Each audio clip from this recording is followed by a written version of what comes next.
A 12-year-old choir girl from Connecticut vanished in 1975 during a spring concert reception. For 15 years, her parents searched for answers until her father breaks open her old practice cello, gathering dust in the attic. What he discovers hidden inside reveals a shocking secret that becomes the key to uncovering what happened to their daughter. The morning light filtered weakly through the dusty windows of the Bennett household in Ridgefield, Connecticut. Julia Bennett, 60 years old, led the way up the narrow staircase to the attic, her footsteps creaking on the worn wooden boards. Behind her, Richard Bennett followed, pressing his phone to his ear. "Yes, that's correct," Richard said into the receiver. "Tomorrow morning, 8 o'clock sharp. The moving company should arrive then." He paused, listening. "No, we'll have everything packed and ready. Thank you." Julia reached the attic door and pushed it open, releasing a cloud of dust that made her cough. The space hadn't been properly cleaned in years. Boxes were stacked haphazardly against the walls, old furniture covered in sheets, like ghosts from their past.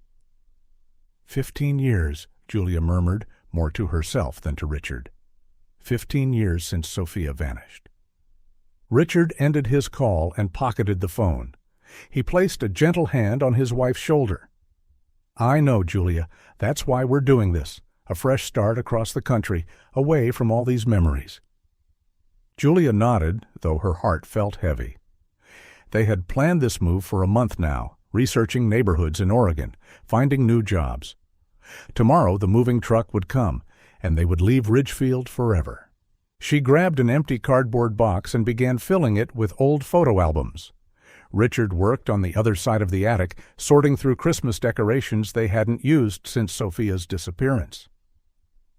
Their daughter had been 12 years old when she vanished at a concert. She had been performing with a small youth choir ensemble at a seasonal regional concert. After the show, during the reception, she had simply disappeared. "Richard!" Julia called suddenly. "Look at this." In the far corner of the attic, covered in spider webs and dust, sat an old cello. Julia approached it slowly, as if it might vanish like Sophia had. "It's her first cello," Julia whispered. Not the professional one she used at events and competitions. This was the very first one we bought her when she started practicing at 7 years old. Richard joined her, memories flooding back. "I remember buying this. We didn't know if she'd stick with it, so we bought this cheaper model, just to see if she'd really love it." "And she did," Julia added, tears forming in her eyes. "By the time she was 9, we bought her that beautiful professional cello, the one that disappeared with her that day. The police never found it." Richard bent down to pick up the old cello. He noticed its case was on the other side of the attic. As he lifted the instrument, intending to place it in the case, he heard something unusual. A rattling sound came from inside the cello.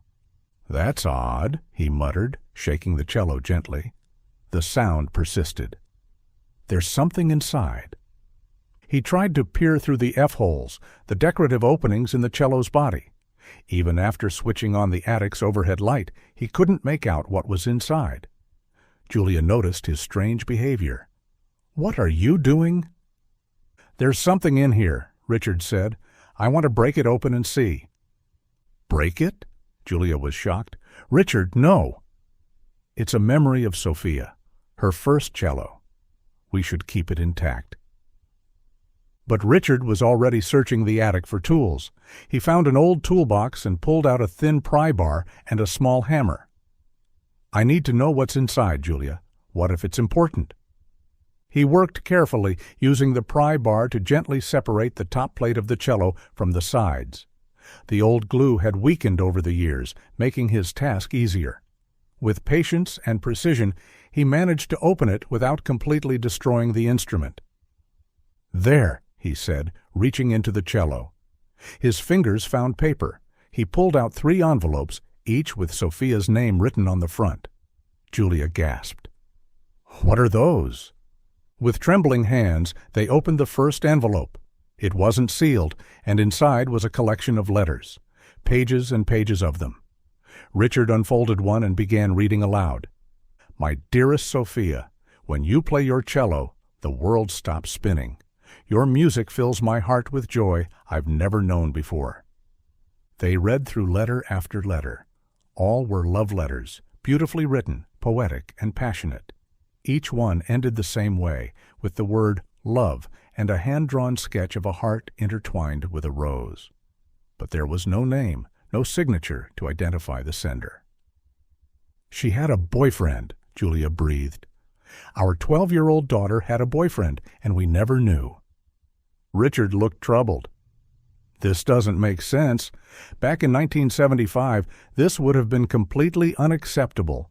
And you know I told Sophia I wouldn't mind if she wanted to have friends who were boys. Why would she hide this from me?" Julia's expression hardened. "Because I told her explicitly, no boyfriends before college. I wanted her to focus on her studies and her music. She never questioned my rules." Her voice cracked. "She must have hidden these letters in her old cello because she knew I'd disapprove." A terrible thought crossed Julia's mind. "Richard, what if this boy had something to do with her disappearance?" "Julia, don't jump to conclusions," Richard warned. "We don't know anything yet." But Julia was already heading for the attic stairs. "I'm calling Detective Carl Darnell. He needs to know about this." She hurried down to the kitchen, her hands shaking as she dialed the detective's number. After 3 rings, a familiar gruff voice answered. "Detective Darnell." "Detective, it's Julia Bennett, Sophia's mother." There was a pause. "Mrs. Bennett, how can I help you?" "We found something," Julia said quickly. "Love letters, hidden in Sophia's old cello. She had a boyfriend we never knew about." "Love letters?" The detective's voice was neutral. "Have you read them? Any threatening messages? Anything inappropriate?" "No," Julia admitted. "They're mostly poetic, beautiful even. But, Detective, don't you think this could be significant?" Detective Darnell sighed audibly. "Mrs. Bennett, teenagers hide love letters from their parents all the time. Unless there's something threatening or concerning in those letters, I don't see how this changes anything. You're welcome to bring them by the station, but I wouldn't get your hopes up." Julia felt deflated. "I see. Thank you, Detective." She hung up and returned to the attic, where Richard was still examining the letters. "What did he say?" Richard asked. "He wasn't interested," Julia said bitterly. "Said teenagers hide love letters all the time. I can bring them to the station, but he doesn't think they're significant." "I told you so," Richard said gently. Julia picked up the envelopes. "I'm still going to take them. I'll drive to the station myself and make them listen." Richard looked at his watch. "Okay, but don't be too long. I still need your help with the packing. And Julia?" He gestured at her faded floral dress. "Maybe change first? That dress has seen better days." Julia looked down at her dress, running her hands over the worn fabric. "I love this dress. Sophia always said it made me look like a garden fairy. It reminds me of her." She collected the envelopes and started down the stairs. "I won't be long, Richard, I promise. I'm taking the car, and if you need your glucose tablet, you remember where it is, right?" Richard nodded, then watched her go, worry etched on his face. He knew his wife well enough to recognize the determined set of her jaw. She wouldn't give up easily. Julia grabbed her purse from the hall table and tucked the envelopes inside. She headed out the front door. Julia gripped the steering wheel as she navigated through the familiar streets of Ridgefield. At a red traffic light at Maple Street intersection, she reached into her purse and pulled out one of the letters. Her eyes scanned the elegant handwriting again. "My beloved Sophia, yesterday when you played Elgar's concerto, I felt my soul leave my body and dance with yours." Julia's hands trembled. If Sophia had a boyfriend, why hadn't he come forward when she disappeared? Why stay silent for 15 years? And these letters, they were too flattering. The light turned green, and Julia carefully placed the letter back in her purse. Sophia had attended St. Catherine's Girls' Middle School. No boys there. The only place she regularly interacted with boys was at her music academy, where she practiced cello in mixed groups of 3 students. Julia realized the Ridgefield Music Academy was on the same route to the police station. She would pass it in just a few minutes. Perhaps Sophia's old teacher might remember something. Gregory Hale, yes, that was his name. He'd taught Sophia for 5 years before she disappeared. She turned into the academy's parking lot. The building had been renovated since Sophia's time. Gleaming glass doors replaced the old wooden ones, and a modern addition extended from the east side. Julia entered through the main entrance. The receptionist, a young woman with auburn hair, looked up with a professional smile. "Good morning. How can I help you?" "I'd like to see Gregory Hale, please," Julia said. "He was my daughter's cello teacher." "Mr. Hale is currently in session," the receptionist replied, checking her computer. "But his class will end in about 10 minutes. I can take you to wait outside his classroom." Julia followed the receptionist down a long hallway lined with practice rooms. The faint sounds of various instruments, piano, violin, flute, filtered through the doors. They stopped outside room 12. "You can wait here," the receptionist said, gesturing to a row of chairs against the wall. "He should be finished soon." Julia sat down, but restlessness overtook her almost immediately. The letters in her bag seemed to burn through the leather. She stood and began pacing the narrow hallway. Unable to resist, she peered through the small window in the classroom door. Inside, Gregory Hale looked much as she remembered, tall, thin, with graying hair now completely silver. He was speaking to a teenage girl who was carefully placing her cello in its case. Julia watched as Gregory reached into his briefcase and pulled out an envelope and a pen. He placed both items in the girl's bag. "I've put your report card in your bag," she heard him say through the door. Julia noted the envelope looked completely different from the aged ones she'd found, crisp, white, with the Academy's logo visible even from her distance. The door opened suddenly, and the girl, perhaps 16 or 17, emerged carrying her cello case. She had long, dark hair and a somber expression. Gregory followed her out, his hand resting on her shoulder. "Read the card. Only when you get home," Gregory said to the girl. "Consider what I've written." Julia felt a flicker of discomfort at the scene. Something about the teacher's hand on the girl's shoulder, the specific instruction to read the card only at home. But she pushed the feeling aside. Her mind was too focused on Sophia's letters to dwell on anything else. Gregory noticed Julia then and quickly removed his hand from the girl's shoulder. Recognition dawned on his face. "Mrs. Sophia's mother," he said, clearly not remembering her name. "Julia Bennett," she supplied. "Of course, Mrs. Bennett. What brings you here after all this time?" His expression grew sympathetic. "How is Sophia's case?" "Still cold," Julia replied, her voice heavy. "No new leads. The police have essentially given up. Richard and I are moving across the country tomorrow." "I'm so sorry to hear that," Gregory said, "though perhaps a fresh start might be good for you both. Sometimes staying in one place keeps the wounds fresh." From down the hallway, Julia heard the receptionist's voice. "Grace, your father hasn't arrived yet. You can wait in the lobby." Julia turned back to Gregory. "Actually, the reason I'm here, we found something this morning while packing." She reached into her bag and pulled out the envelopes. "Love letters, hidden in Sophia's old cello. I was hoping you might remember if she was close to any particular boy in her classes." Gregory's eyebrows rose. "Love letters? May I see?" Julia handed him one of the opened letters. She watched as his eyes scanned the flowing script. After a long moment, he carefully refolded the letter and returned it to her. "I'm afraid I can't help," he said slowly. "It was so long ago. I don't recall Sophia being particularly close to any boys. Most of her friends were girls. Have you tried her school?" "St. Catherine's was girls only," Julia reminded him. "Ah, yes, of course." Gregory paused. Though you know, students from the girls' and boys' schools often met after classes. The buildings were separate but adjacent. Parents often mentioned their children socializing across school lines. Julia considered this. It was possible. She'd been about to ask another question when Gregory glanced at his watch. "I'm terribly sorry, but I need to go," he said quickly. "I'm catching a flight to Vermont in a few hours. I have a performance tomorrow." "Oh, how wonderful," Julia said.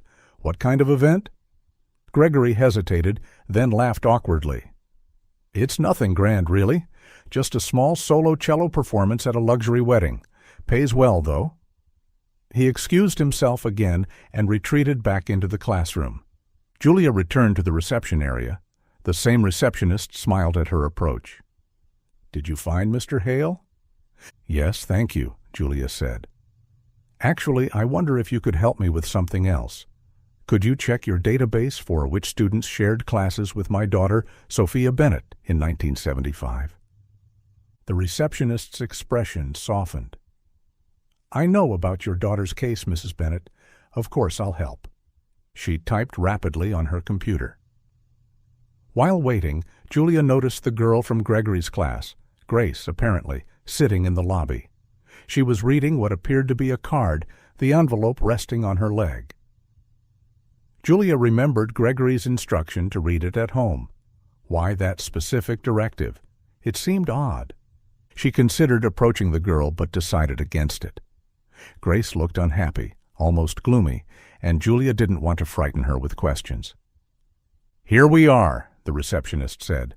"Sophia Bennett's classmates in 1975 were Francesca Chan and Timothy Picoult." Julia recognized Timothy's name. The police had interviewed him and his parents extensively. He'd been cleared of any involvement. "Thank you so much," Julia said. "You've always been so helpful. I wanted to let you know that my husband and I—" The front door suddenly burst open. A man in an expensive suit stood in the doorway, clearly agitated. "Grace, let's go," he barked. "What's that you're reading?" The girl quickly slipped the card back into its envelope and stood, following her father toward the door. Her expression remained downcast. Before the door closed completely, Julia glimpsed the man snatching the envelope from his daughter, pulling out the card to read it himself. "Don't worry about them," the receptionist said quietly. "That's her father. He's always running late." "She looks so sad," Julia observed. "That's Grace for you. I rarely see her smile. Poor girl, always under so much pressure." Julia nodded sympathetically, then excused herself. As she stepped outside, she was shocked to see Grace's father roughly pulling his daughter toward a black Mercedes. His face was red with anger. Before shoving Grace into the car, he crumpled the card and envelope and threw them into a nearby waste bin. Julia stood frozen, watching the Mercedes speed away. Whatever was on that card had clearly upset Grace's father tremendously. Julia stood alone in the parking lot, watching the black Mercedes disappear around the corner. The waste bin seemed to call to her. What could have been on that card to make Grace's father so furious? And why had Gregory specifically told the girl to read it at home? She glanced around the parking lot.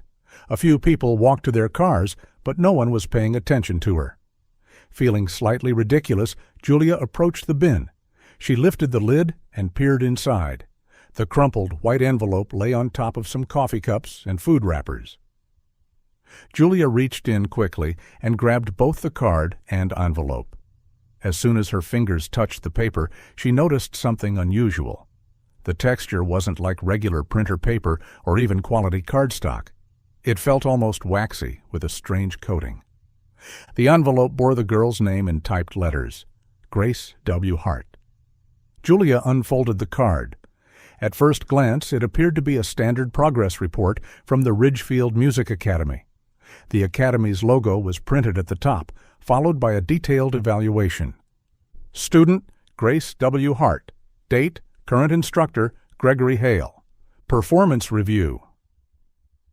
Grace's technique remains inconsistent. Her bow control showed weakness during today's session, particularly in the allegro passages. Intonation problems persist in the upper positions. She is not yet ready to advance to level 7. Recommendation: continue at current level for another month. Julia's heart went out to the poor girl. No wonder Grace had looked so dejected, and no wonder her father had been so angry. The pressure to excel must be enormous. She was about to fold the card when something in the bottom right corner caught her eye. A small stamp about the size of a quarter. Julia's breath caught in her throat. The stamp showed a heart intertwined with a rose. Her hands shaking, Julia hurried to her car. She fumbled with her keys, finally managing to unlock the door and slide into the driver's seat. She pulled Sophia's letters from her purse and laid them on the dashboard next to Grace's report card. The comparison made her heart race. The symbols were remarkably similar, a heart with a rose growing through it. But there were differences, too. Sophia's letters featured hand-drawn sketches, each one slightly unique, clearly made with pen and ink. Grace's card bore a crisp uniform stamp, probably made with a rubber stamp and ink pad. Still, the basic design was undeniably similar. The way the rose stem curved through the heart, the number of leaves on the stem, even the small thorns, all eerily alike. Julia needed to ask Gregory about this stamp. She left her car and walked quickly back toward the academy building. But as she approached, she saw Gregory emerging from the side entrance, laden with his cello case and a leather briefcase. He moved with urgency, a mobile phone pressed between his ear and shoulder as he loaded his belongings into a silver BMW. Julia slowed her pace, watching. Mobile phones were still rare and expensive. Gregory must do very well for himself. But then, he was a respected performer and teacher. Such success wasn't surprising. As she drew closer, she caught fragments of his conversation through his open car window. "Yes, I'm coming there now. Prepare her." Gregory slammed his trunk shut and hurried to the driver's side. Within seconds, he was pulling out of the parking lot, tires squealing slightly in his haste. Julia stood there, Grace's card still clutched in her hand. The moment had passed. She couldn't chase him down the street. Walking slowly back to her car, Julia tried to organize her thoughts. She looked again at the stamp on Grace's card, then at Sophia's letters. "You're being ridiculous," she told herself firmly. "Gregory Hale is a respected teacher. He wouldn't write love letters to a 12-year-old girl.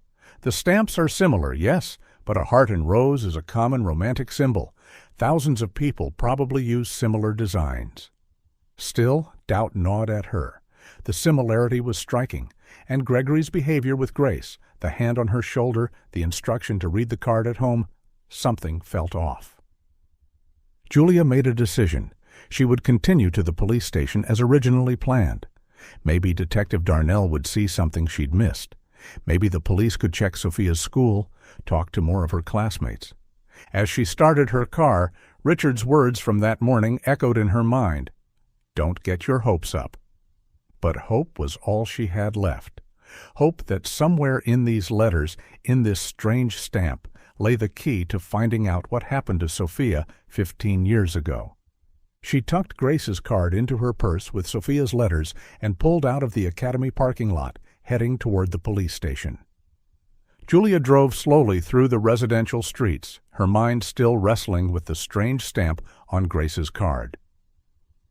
She was approaching Millwood Park, a neighborhood green space with its old oak trees and well-worn playground equipment. A familiar figure caught her eye. There, on one of the swings, sat Grace Hart.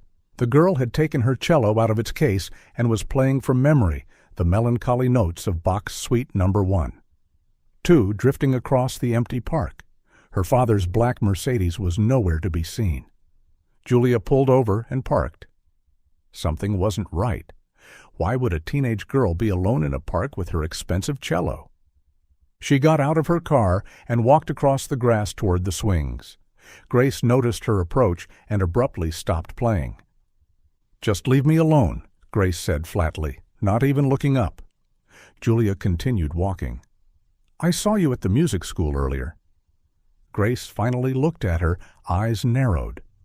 "So what?" "I saw you leave with a man. Your father, I assume. Why are you here alone?" Grace turned away, her fingers tightening on her cello's neck. "It's not your problem." Julia sat down on the swing next to her, moving slowly and carefully. "My daughter used to play cello, too. She loved that same Bach suite you were just playing. Said it made her feel like she was talking to God." Grace's expression softened slightly. After a long pause, she spoke. "My father dropped me off here. We had a fight in the car. I didn't want to go home with him." "What was the fight about?" Julia asked gently, though she already suspected. Grace's voice turned bitter. "What do you think? My performance? My failure? I've been stuck at level 6 for 6 months. 6 months. Every other student has moved up except me. Dad says I'm wasting his money, wasting my talent." "That must be very hard," Julia said. Grace laughed humorlessly. "He said maybe I should consider it." "Consider what?" "Taking the extra private sessions with Sir Gregory so I can get into the Starlight Daughter Club." Julia frowned. The name itself sounded odd to her. "I've never heard of that. Is it part of the academy?" Grace hesitated, then shook her head. "Not exactly. It's an extra session at Gregory's private studio. He handpicks certain students. The girls who take those sessions always seem to advance faster. They get the solos, the scholarships, everything." "Why haven't you taken these sessions before?" Grace's jaw tightened. "Because it felt unnecessary. Those girls who do it, they're not that much better than me. I wanted to prove I could succeed without whatever special treatment he gives them. Prove it to them, to my father, to myself." Julia reached into her purse. "Grace, I have something that belongs to you." She pulled out the crumpled report card. "I'm sorry. I took this from the bin after your father threw it away." Grace's eyes widened. "You took this from the bin? What the hell? That's creepy. Why would you do that?"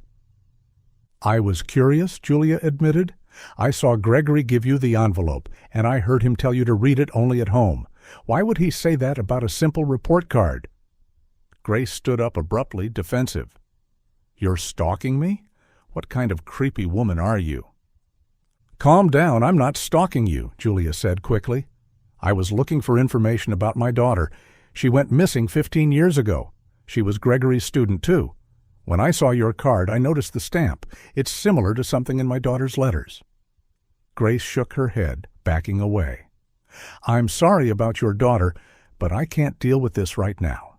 I have my own problems." She paused, then added, "But thank you for the encouragement. You're right. I should take those extra sessions. I'll go to Gregory's studio now."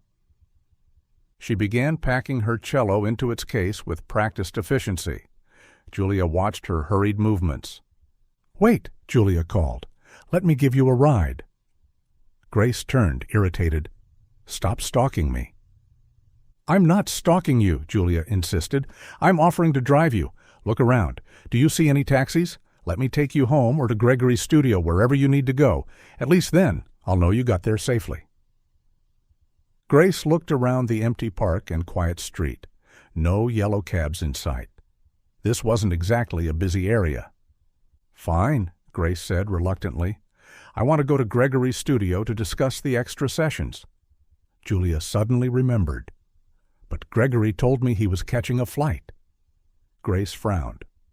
"That's not right. When he gave me the card, he specifically said I could come to his studio this afternoon if I changed my mind about the sessions.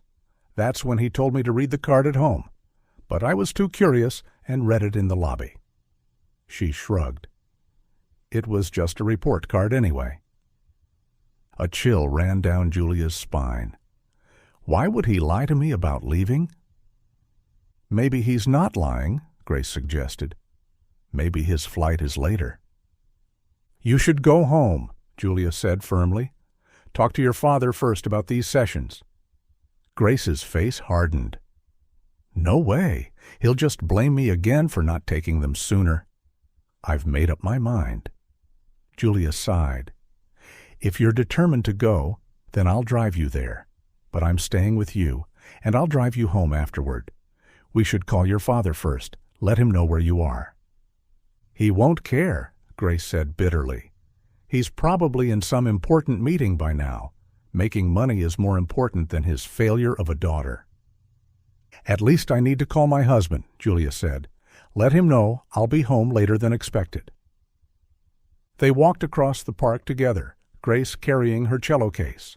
Julia found a payphone on the corner and dialed home. Richard answered on the second ring. "Julia, what's going on?" "We have so much packing to do." "I know. I'm sorry. This might be important. I'll be home as soon as I can." She hung up before he could protest further. Grace was already standing by Julia's car, waiting. "Thank you," Grace said quietly as Julia unlocked the doors. "For the ride, I mean, and for not just leaving me in the park?" Julia started the engine. No child should be left alone when they're hurting. Now, where exactly is Gregory's studio? Grace gave her the address, 47 Woodland Drive, about 15 minutes away. She glanced at Grace, who sat staring out the window, her cello case propped between her knees. As they pulled away from the park, Julia couldn't shake the feeling that she was driving toward something significant. Julia followed Grace's directions through the winding streets of Ridgefield's outskirts. The houses grew larger and more spread apart as they left the town center behind. "Turn left here," Grace said, pointing to a tree-lined private road. "Mr. Gregory told me about his studio several times. He said it's where real artists are made." Julia turned onto Woodland Drive. After another minute, Grace pointed ahead. "There, number 47. The address led to an impressive villa set back from the road, surrounded by mature oaks and a manicured lawn. This wasn't a commercial studio at all. It was clearly a private residence. "Looks like he hasn't left for the airport," Julia observed. Gregory's silver BMW sat in the driveway next to a white van. They parked and stepped out. Immediately, the sound of music drifted from the house, a cello accompanied by piano. Julia's heart skipped. She knew this piece intimately. It was Sophia's favorite, Fauré's Elegie, but played with improvisational flourishes she'd never heard before. Grace walked up to the heavy wooden door and knocked. After a moment, it opened to reveal a middle-aged woman with Hispanic features wearing a housekeeper's uniform. "We're not expecting anyone," the woman said with a slight accent.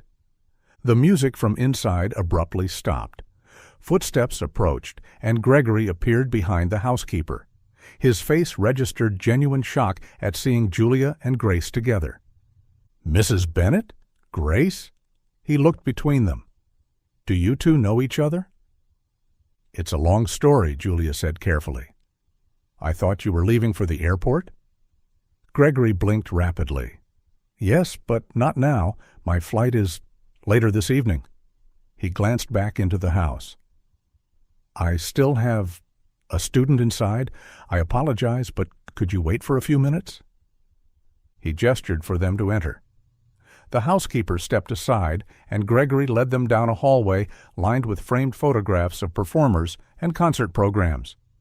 He opened a door to what had clearly once been a bedroom, but was now furnished as a waiting room with several chairs and a small sofa. "Please, make yourselves comfortable," Gregory said. "I'll be with you shortly." He closed the door, leaving them alone. Julia and Grace sat on the sofa. The walls were covered with more photographs. Gregory with various young female students, all holding cellos or violins. Grace opened her bag to check the report card again. She pulled out something else instead. "What's this?" She held up what looked like an expensive pen. "This isn't mine." Julia leaned closer. "I saw Gregory put that in your bag along with the envelope at the academy." Grace looked at her suspiciously. "You really were watching me?" "Not you specifically," Julia clarified. "I was watching the teacher." Grace examined the pen, turning it over in her hands. When she twisted the top, a purple light emanated from one end. "It's an invisible ink pen, I think," Julia realized. "Wait, give me your report card." Grace handed it over.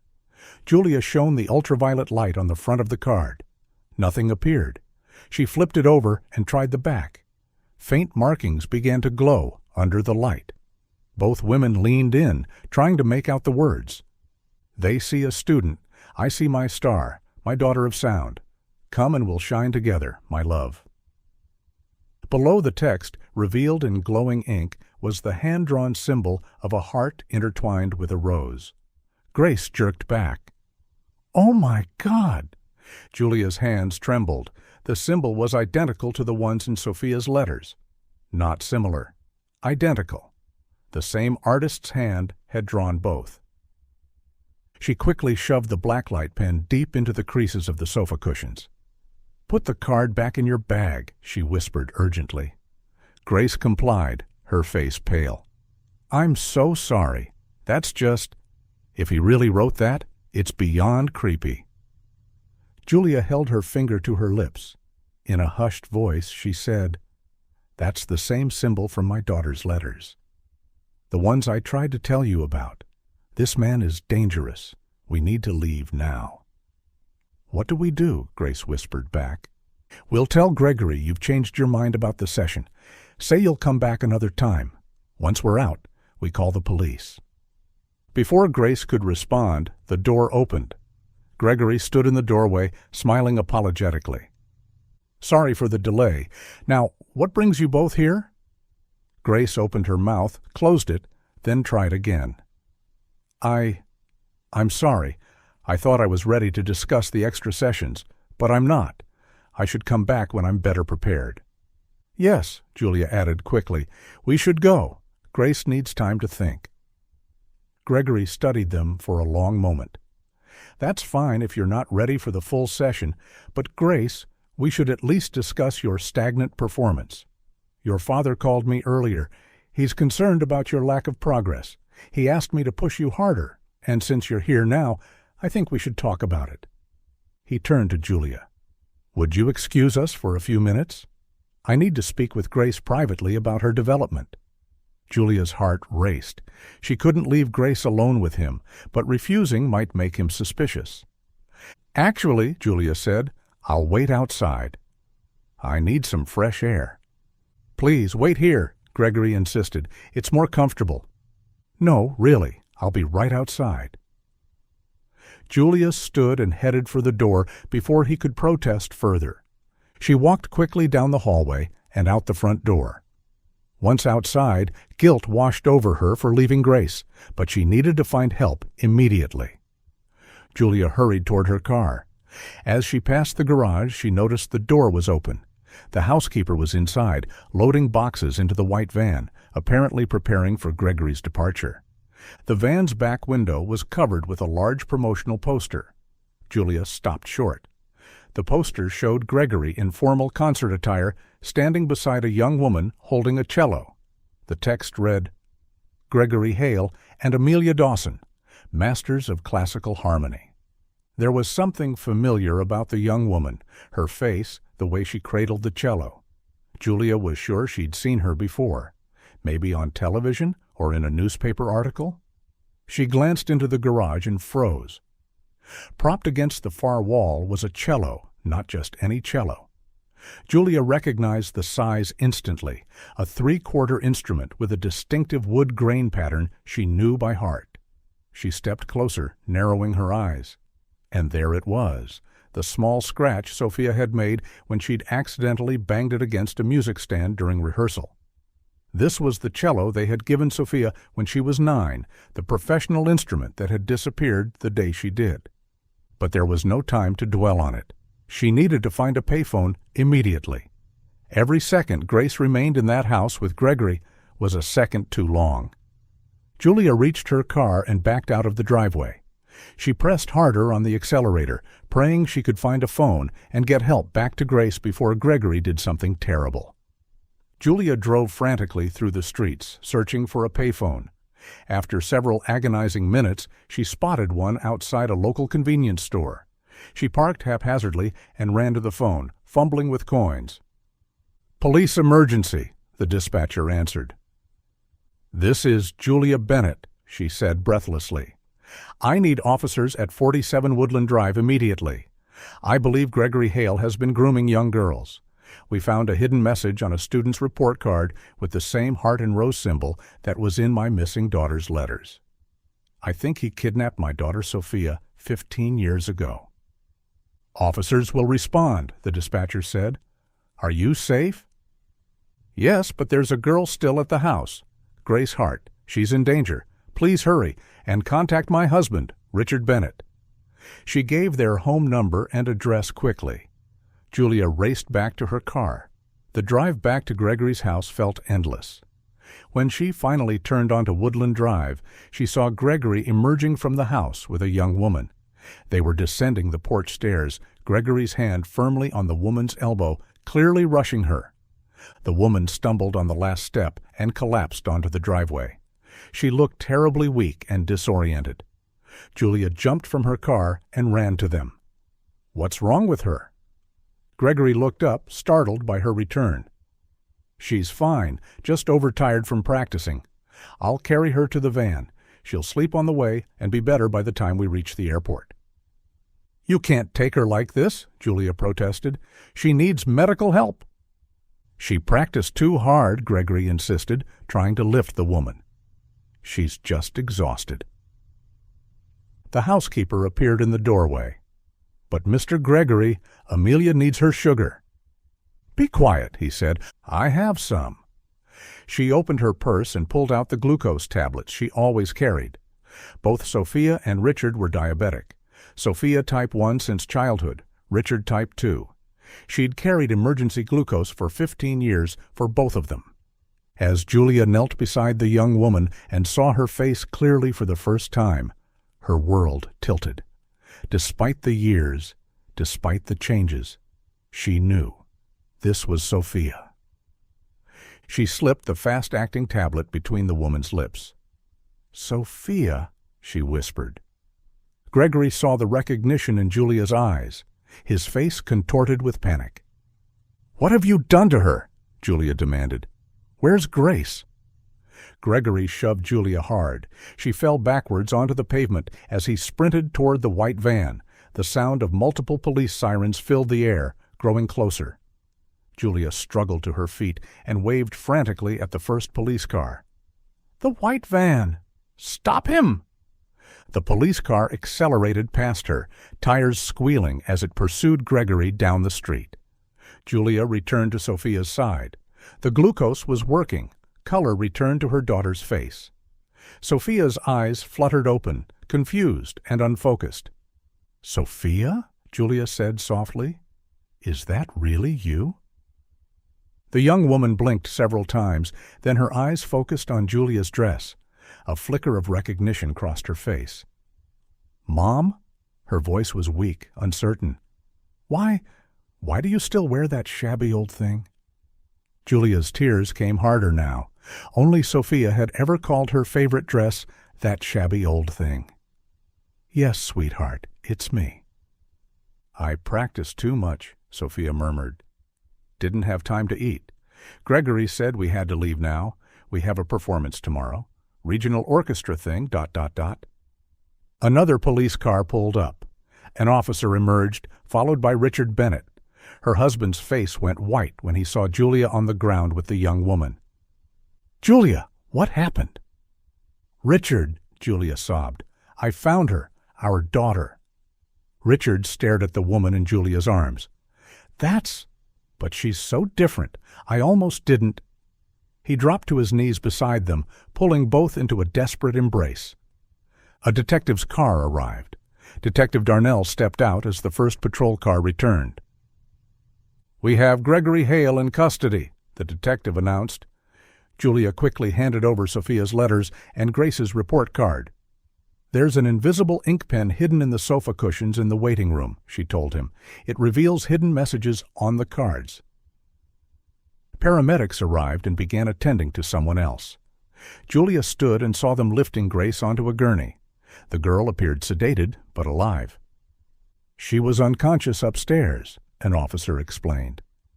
Looks like he was planning to take her too. You have to contact her father, Julia said urgently. I'll go with her to the hospital." "First, we need statements," Detective Darnell said. "The girl's parents will be notified. We'll need all of you at the station." A paramedic approached. "We should examine this young woman too," he said, indicating Sophia. They checked Sophia's vitals and blood sugar. "No physical injuries," the paramedic reported. "Just recovering from hypoglycemia. She's stable now." Detective Darnell opened his patrol car door. "Please, let's go to the station. We'll ensure Grace's parents meet her at the hospital." Julia looked at Grace, and a wave of guilt washed over her for leaving her behind once more, but she knew she had to follow the authority. She reached out and helped Sophia to her feet. Her daughter, alive, found at last. At the police station, officers led Julia, Richard, and Sophia to separate interview rooms. Julia found herself in a small, windowless space with Detective Darnell and another officer. "Start from the beginning," Detective Darnell said, his demeanor completely different from their phone call that morning. "How did you end up at Gregory Hale's residence?"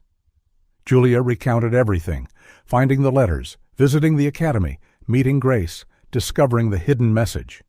The detective took careful notes. "Based on our initial investigation and Gregory's confession," Detective Darnell began, "we've pieced together what happened in 1975.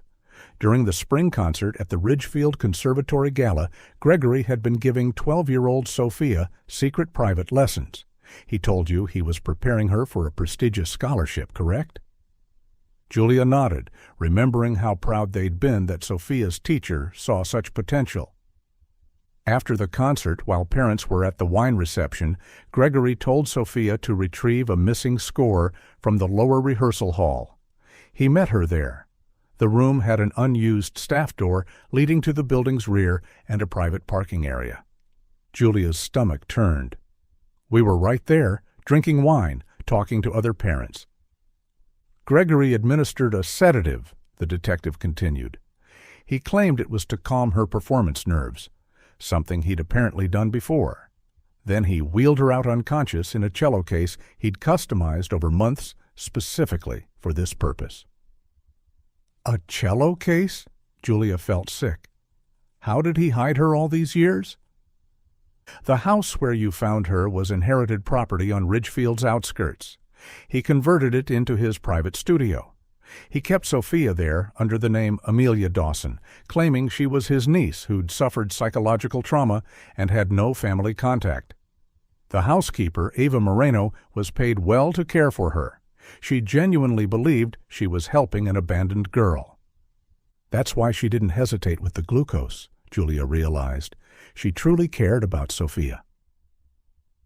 Gregory homeschooled her, Detective Darnell explained. Continued her music lessons obsessively. Eventually began taking her to perform at small, rural, and private venues. Heavy makeup, different hairstyles, always under aliases. He faked IDs, everything under Amelia Dawson. He must have had connections to make the documents. "What did he do to her?" Julia's voice cracked. The detective's expression was grim.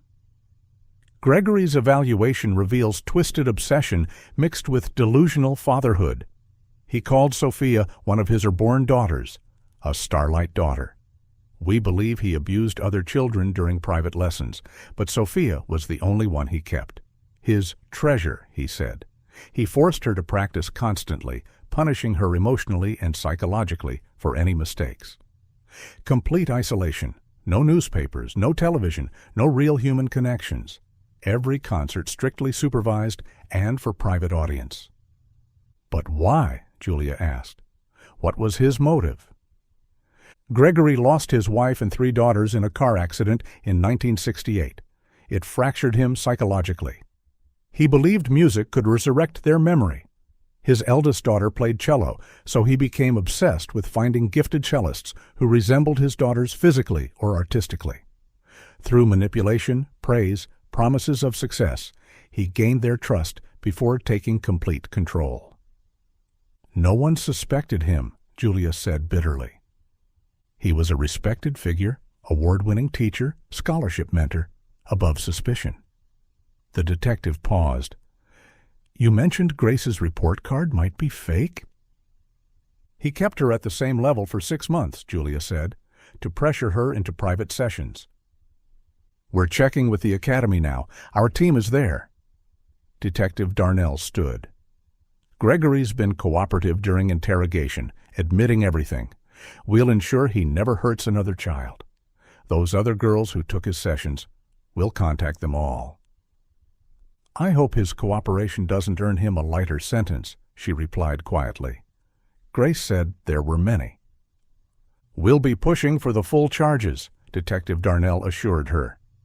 Our field team reported no evidence of other captives at the studio, but it's possible he used those private sessions to scout potential victims.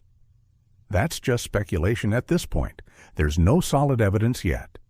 As for whether any of the students were abused during those sessions, we'll know more once we've interviewed the others. After the interview, Julia found Richard and Sophia in the waiting area. Sophia looked small and lost, nothing like the confident 12-year-old who'd vanished. Julia sat beside her daughter. Sweetheart, can you tell us, why did you go with him? What did he promise you? Sophia's voice was soft, childlike. I didn't understand then. I was 12. He said I'd be a famous cellist if I did what he asked. He was so nice, always praising me. He said he loved me, that I was special. She looked down. I thought he was my boyfriend, but not like grown-up boyfriends, like someone who liked me best, you know, who wanted to help me succeed. Richard pulled both his wife and daughter close. None of this was your fault. A police officer approached. We can drive you to the hospital if you'd like to check on the other victim. Yes, Julia said immediately. We need to see Grace. The drive was silent. At the hospital, they were directed to Grace's room. Through the window, they saw her father sitting beside her bed, tears streaming down his face. A CPS worker stood nearby, apparently discussing the father's verbal abuse and conflicts with his daughter. Grace's father was speaking. I'm so sorry, Grace. I never listened, never believed you. My ambition for you to be the best blinded me to your struggles. Grace noticed the Bennetts and weakly waved them in. Thank you, Julia said to Grace, taking the girl's hand. Without you, I never would have found my daughter.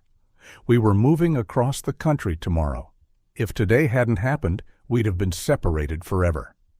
Grace managed a small smile. I'm glad something good came from this. Julia turned to Grace's father. You should be proud of your daughter. She's an excellent cellist. Those report cards were fake, designed to push her into private sessions with that monster. But Grace believed in herself. She refused to take the easy path. That takes real strength. Grace's father nodded, fresh tears falling. I see that now. I see her now. Richard spoke quietly to Julia. We need to call the moving company. Cancel everything. Yes, Julia agreed. We're staying. Sophia needs familiar surroundings to heal. We all do. Sophia stood between her parents, still fragile, but home. The cello that had been her joy and her prison would need new meaning now. The music that Gregory had twisted into chains would have to become wings again. Grace reached out her other hand to Sophia. Maybe we can play together sometime, when we're both ready. Real music, not his version. Sophia took the offered hand tentatively. I'd like that. Julia watched the two young women, one 16, the other 27 now, though frozen in many ways at 12. 15 years had been stolen from Sophia, years that should have been filled with high school friendships, first dates, college applications, young adult discoveries. Now, at 27, she would have to learn things most people mastered in their teens.